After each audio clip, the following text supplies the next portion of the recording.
Okay, so Haniacs. That's what your fans are called, right? Right. Okay, they named themselves that. I love that name. I love it. You must be bombarded with girls because you sing everything a girl wants to hear. Aw, you're gonna make me blush. No, but it's true, right? Girls go crazy when they see you coming. Well, thank you. I appreciate that.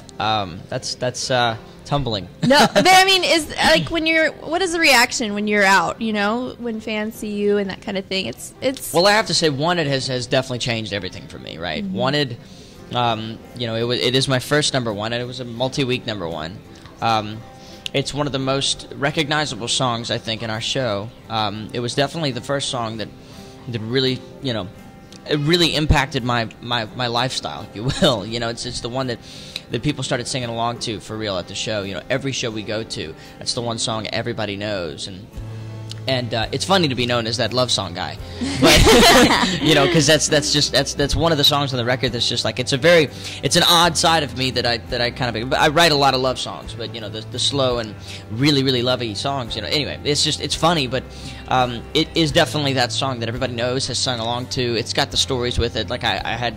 A guy proposed to his girlfriend at one of our shows during this song. It was funny because the whole crowd's like cheering and freaking out. Yeah. And I'm standing there on stage having no idea about this, and I'm going, wow, this is really working tonight. Like, they're really liking this song. And it was just the reaction to that. But, and I had actually a couple of friends of mine have sent in, emails or whatever, not they used it for their first dance and things like that. It's That's just like so to neat. be I've always wanted, my songs to be a soundtrack. My favorite songs as a songwriter are songs that other people write that I can relate to, that I can sing along with, that feel like they're my story, they're my life, they're my soundtrack. Yeah. And I've always wanted my music to be somebody else's soundtrack, and Wanted has kind of done that for me. So it's been a life changer in that way. That's a cool accomplishment. Yeah. Oh yeah, it's definitely a milestone for me. Out of all the moments you have, what do you think has been your best moment? Can you even narrow it down? It's so hard. This year has been because this year's been a year of like a ton of firsts. Mm-hmm. Like Wanted went number one. That was my first number one. I don't even know what a number one feels like until Wanted, until like September.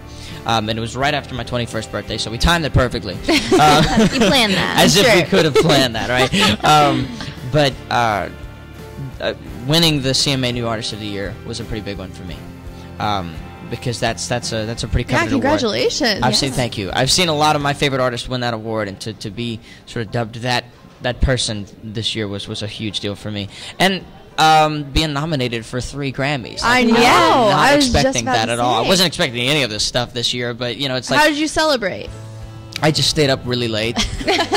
I just stayed up way too late. We had an early flight the next morning, and I definitely paid for it. But yeah, just time with the crew and the team, and just hanging out and celebrating. How can you sleep after something like that? Right? It's impossible. Yeah, I believe that. And then there's the whole 3 months you wait until the actual Grammys. I know. And you're like, I wonder what's gonna happen. Now, are you gonna have a speech prepared?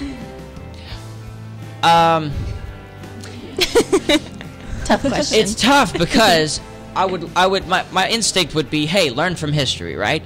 Mm-hmm. ACMs, I didn't really have anything prepared because I didn't expect, because I was nominated for New Artist and I didn't have anything prepared. I didn't have a speech or nothing. For the CMAs, I didn't really have a speech, but I kind of had an idea. Right, but this is the Grammys. I started thinking, I didn't necessarily have a speech written, but I was definitely thinking about it. I was like, okay, if there's this remote possibility that with all these amazing artists that I would happen to walk on stage, what would I say if I had the chance? And I started thinking about it, and I wasn't prepared, but I was I had thought about it, right? Right, okay. So I'm wondering if I should prepare a speech, if that's good luck. Yeah.